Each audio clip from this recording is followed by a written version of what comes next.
قابل احترام دوستوں اور بزرگوں، سیرت طیبہ اس پر بات چل رہی ہے۔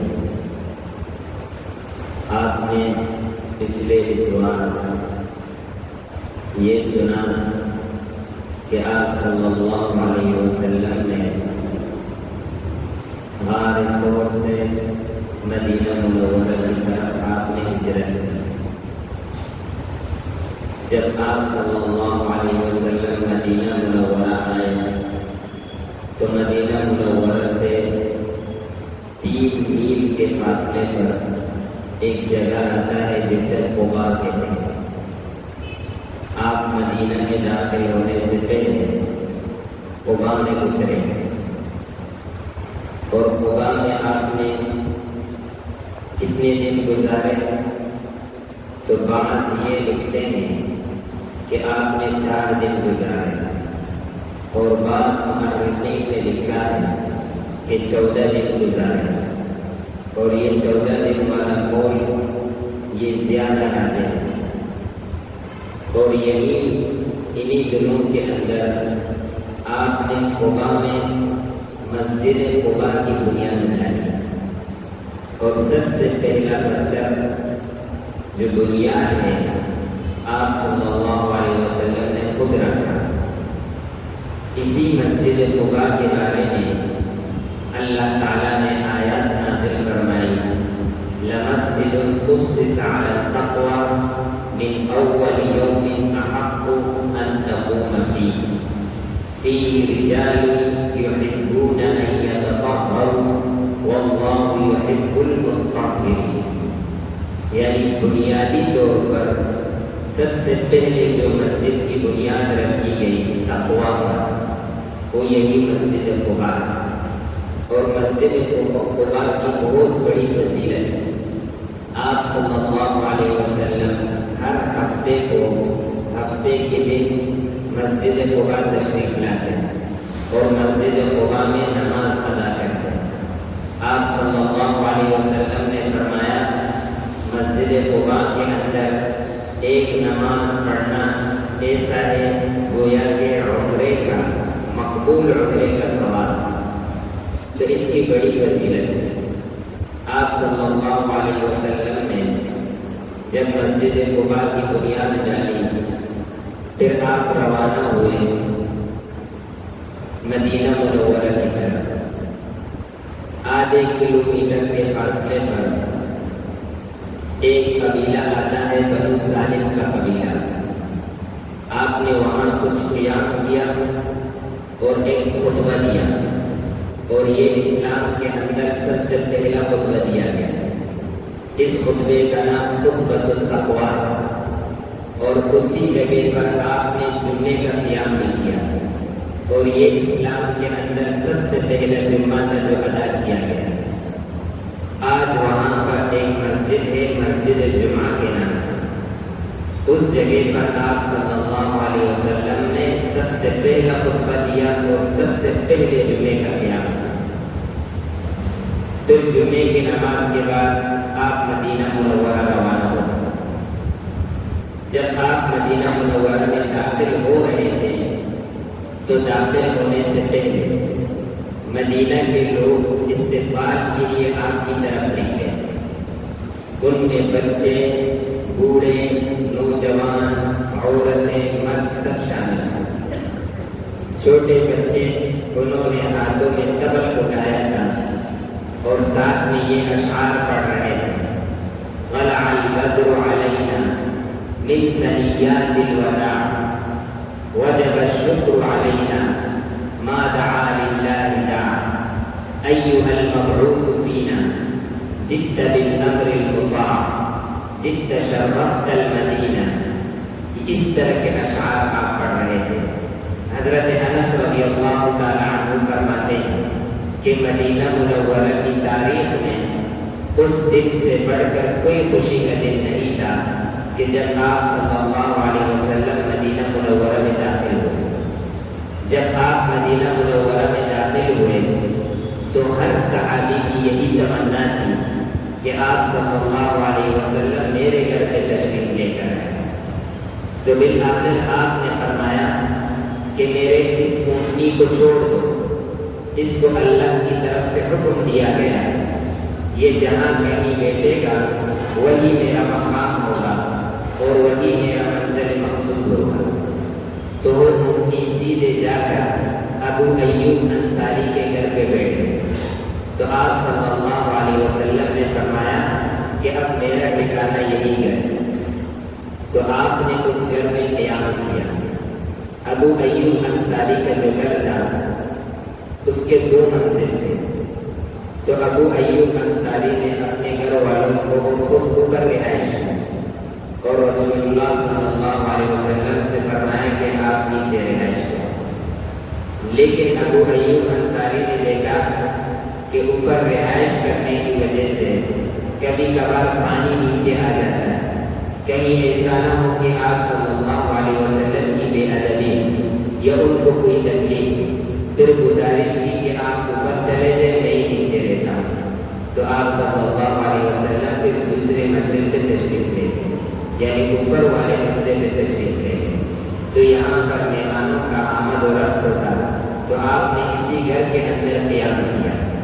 مؤرخین نے ایک عجیب واقعہ لکھا ہے کہ 700 سال قبل یمن کا ایک بادشاہ وہ یہی اسی سرزمین سے گزر رہا تھا، ان کے ساتھ علماء تھے، تو ان علماء نے اس بادشاہ کو کہا جس کا نام تبع تھا کہ اس سرزمین کو دیکھ کر، اس کی نشانیوں کو دیکھ کر ایسا لگتا ہے کہ اس سرزمین پر آخری پیغمبر اتریں گے اور یہی اسی سرزمین پر وہ ہجرت کریں گے۔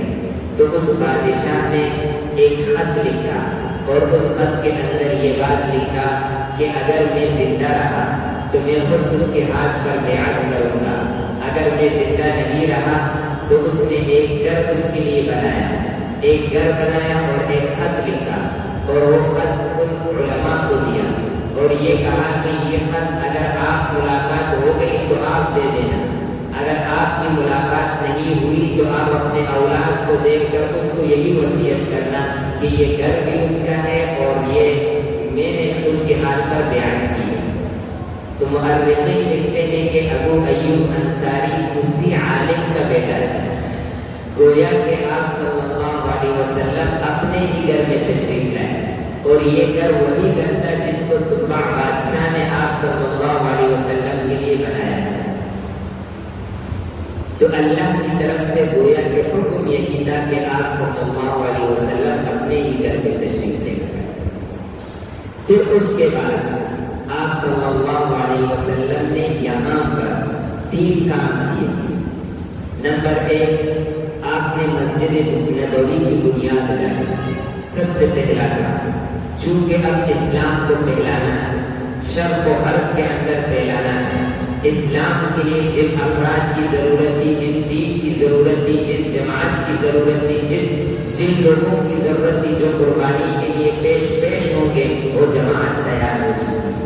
اب اس جماعت کو تشکیل دینے کی ضرورت تھی کہ ان کو شرق میں تشریف دی جائے، غرب میں بھیجا جائے، شمال میں بھیجا جائے، جنوب میں بھیجا جائے۔ تو اس کے لیے بہترین جو مقام ہے، بہترین جو مرکز ہے، وہ مسجد ہے، اللہ کا گھر ہے۔ تو میرے محترم دوستوں، مسجد نبوی کی بنیاد اس مقصد کے لیے ڈالی گئی کہ مساجد کے اندر سے ایسے کام جہاں سے تبلیغ کے لیے، جہاد کے لیے علماء نکلے، لوگ نکلے، افراد نکلے، یہ اصل قیام ہے مسجد کا۔ اور پھر اسی مسجد نبوی سے کیسے کیسے افراد بنے، اسی مسجد نبوی کی برکت سے اسلام کہاں کہاں تک پھیلا۔ آپ صلی اللہ علیہ وسلم مسجد نبوی میں ہر دن تشکیلیں ہو رہی، ایک کونے میں ذکر کا حلقہ، ایک کونے میں دعوت و تبلیغ کا حلقہ، ایک کونے کے اندر مجاہدین تیار ہو گئے، ایک کونے کے اندر درس و تدریس کا سلسلہ چل رہا ہے۔ اصحاب صفہ کے لوگ، مدرسے کے لوگ جنہوں نے اپنے آپ کو دین سیکھنے کے لیے وقف کیا، ایک ہی مسجد کے اندر یہ سارے کام آپ ہو رہے ہیں۔ اس سے یہ معلوم ہوتا ہے کہ اس وقت دین کے جوش ہوگا، جہاں کہیں کام کر رہا ہے سب کے سب بابر ہے۔ ہمارے استاد فرمایا کرتے تھے کہ آپ ایک شعبے کے ساتھ وابستہ ہیں، اس میں اخلاص کے ساتھ کام کریں اور یہ سوچ رکھیں، یہ نظریہ رکھیں کہ باقی تمام شعبے کی بابرکت ہیں، وقتاً فوقتاً آپ کو موقع ملے تو ان میں بھی وقت دیا کریں، تو اللہ تعالیٰ آپ کو اس میں بھی ثواب عطا کریں گے اور ان کے ثواب بھی آپ کو ملتا رہے گا۔ لیکن اگر آپ یہ سوچیں کہ جو کام میں کر رہا ہوں بس یہ صحیح ہے، یہ تبلیغی درست نہیں ہے، یہ خانقاہوں میں بیٹھنے والے اللہ کرنے والے درست نہیں ہے، یہ میدان جہاد میں قربانیاں دینے والے درست نہیں ہے، بس ایک جو میں مسجد سے مدرسے کے ساتھ لگا ہوا ہوں یا میں مسجد کے ساتھ وابستہ ہوں بس میرے ہی کام درست ہے۔ تو ہمارے استاد فرمایا کرتے تھے کہ ایسے شخص کو اپنے شعبے کا ثواب بھی نہیں ملتا، دوسروں کے بھی نہیں ملتا۔ تو آپ نے مدینہ منورہ میں سب سے پہلا یہی کام کیا کہ آپ نے مسجد نبوی کی بنیاد نمبر 2 آپ نے مواخات کا نظام بنایا۔ سبحان اللہ، آپ صلی اللہ علیہ وسلم کی سوچ، فکر، نظریہ، اللہ 13 سال، اس 23 سال کے اندر اسلام کیسے پھیلا؟ یہ آپ کی قربانیاں، یہ آپ صلی اللہ علیہ وسلم کا ایک معجزہ، آپ اس کو معجزہ کہتے ہیں، اللہ کی طرف سے ایک نصرت، مدد، فضل، کوئی بھی لفظ آپ اس کو استعمال کر سکتے۔ آپ نے مواخات کا نظام بنایا، اس لیے کیونکہ مدینہ منورہ کے اندر آپ کے آنے کے بعد 2 قسم کے مسلمان ہو گئے، ایک کو کہتے تھے انصار مدینہ اور دوسرے کو کہتے مہاجرین۔ چونکہ مکہ مکرمہ سے جن مسلمانوں نے ہجرت کی انہوں نے اپنے گھر بار کو چھوڑا، انہوں نے اپنے وطن کو چھوڑا، انہوں نے اپنے رشتہ داروں کو چھوڑا، انہوں نے اپنے بچوں کو چھوڑا، اور ایسے بھی تھے جنہوں نے اپنی بیویوں کو چھوڑا، بیویوں نے شوہروں کو چھوڑا، اب آئے اجنبی علاقے کے اندر، اجنبی شہر کے اندر، دل ان کے مایوس، غمگین، ان کو یادیں آتی تھی اپنے شہر کے، اپنے علاقے کے، اپنے گھر کے، تو آپ نے مواخات کا نظام بنایا۔ مسجد نبوی میں آپ تشریف فرماتے، ایک انصاری کو کھڑا کرتے، ایک مہاجر کو کھڑا کرتے کہ اب تم دونوں آپس میں بھائی بھائی، ایک انصاری اس مہاجرین کا خیال رکھتے، اب قربانیاں دونوں طرف سے، اس کو کہتے ہیں مواخات، بھائی چارگی کا نظام بنایا۔ جب یہ مواخات کا نظام بنایا تو اب مہاجرین کے دل ٹھنڈے ہو گئے، انہوں نے یہاں اپنے اندر اجنبیت محسوس نہیں کی، اپناپن محسوس کیا، ایسا لگا جیسے ہم اپنے گھروں میں تشریف لے کر آئے۔ پھر انصار صحابہ کرام کی قربانیاں ایثار دے کے، ایک صحابی ہے، انہوں نے اپنے مہاجر بھائی سے کہا کہ میں سب کچھ آدھا تقسیم کرتا ہوں، میں اپنے جائیداد کو آدھا تقسیم کرتا ہوں، آدھا میرا آدھا آپ کا، یہاں تک کہ اس کو گھر پہ لے گئے اور کہا کہ یہ میری 2 بیویاں، ان میں سے ایک کو پسند کرو، میں تیرے لیے چھوڑ دیتا ہوں اور دوسرے میں اپنے نکاح میں رکھتا ہوں۔ ایک طرف سے یہ ایثار، اب دوسری طرف بھی دیکھیں مہاجرین، صحابہ تو صحابہ ہیں، مہاجرین نے بھی استثناء کا حق ادا کیا۔ مہاجرین نے کہا کہ نہیں، ایسے نہیں ہو سکتا کہ ہم اپنی جائیداد آدھی آپ سے لے لیں، نہیں، ہم تاجر لوگ ہیں، ہم تجارت جانتے ہیں، تم اپنی زمینوں کے اندر کام کریں اور ہم تجارت کر کے مان کریں اور ایک ساتھ رہیں گے۔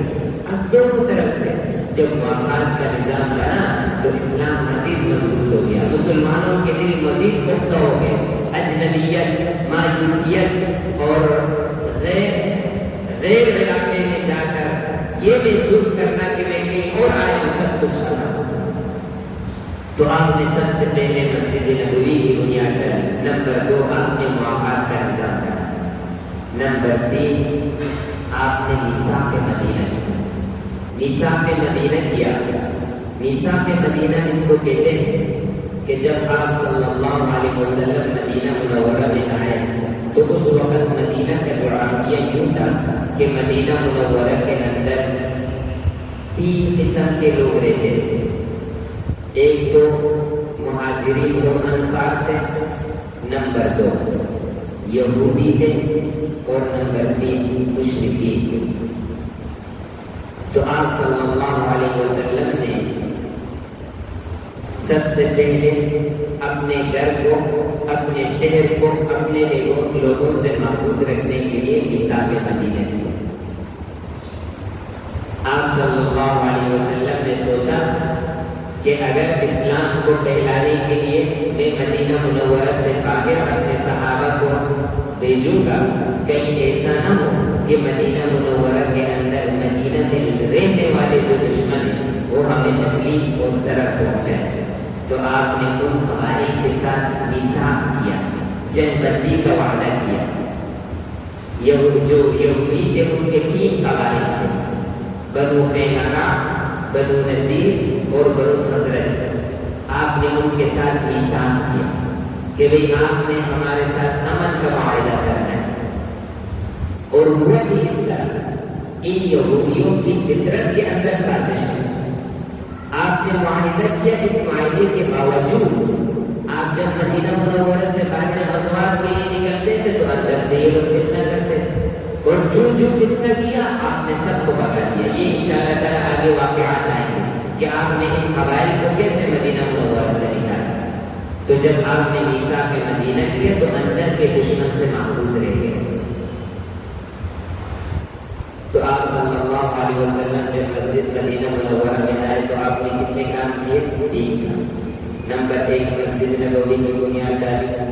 نمبر 2 آپ صلی اللہ علیہ وسلم نے میثاق مدینہ معاہدات کا نظام بنایا۔ نمبر 3 میثاق مدینہ۔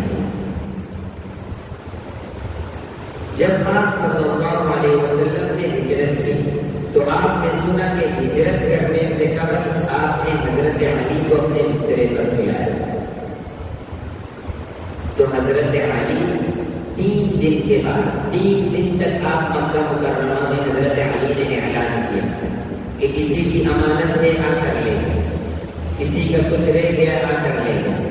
جب تمام امانتیں لوگوں کے حوالے کیا تو 3 دن کے بعد حضرت علی نے بھی ہجرت کی، اور آپ پورے دن اپنے آپ کو مصروف رکھتے تھے، آگے پیچھے پوشیدہ رہتے تھے لوگوں سے تاکہ لوگوں کو معلوم ہو، اور پھر رات کو ہجرت کرتے تھے۔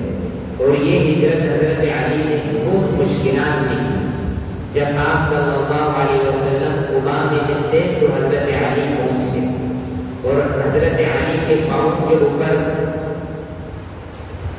زخم ہو گئے تھے، اس کے پاؤں اور سوج گئے تھے۔ تو آپ صلی اللہ علیہ وسلم نے حضرت علی کے بارے میں پوچھا۔ صحابہ نے بتایا کہ وہ آئے لیکن چل نہیں سکتے۔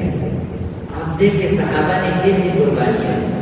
تو آپ صلی اللہ علیہ وسلم خود چل کر حضرت علی کے پاس گئے اور حضرت علی کو سینے سے لگایا، اور آپ کی آنکھوں سے آنسو آ گئے۔ آپ نے حضرت علی کے پاؤں کو اپنے لعاب مبارک سے دم کیا، اسی وقت درست ہو، اور اس کے بعد کبھی ان پاؤں کو برزخ نہیں کیا۔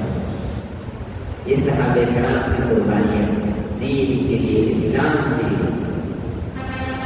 انشاءاللہ تعالی اگلے اتوار میں پھر اس بات کا بیان ہوگا کہ آپ صلی اللہ علیہ وسلم نے مسجد نبوی سے غزوات کیسے تشکیل۔ وآخر دعوانا الحمدللہ۔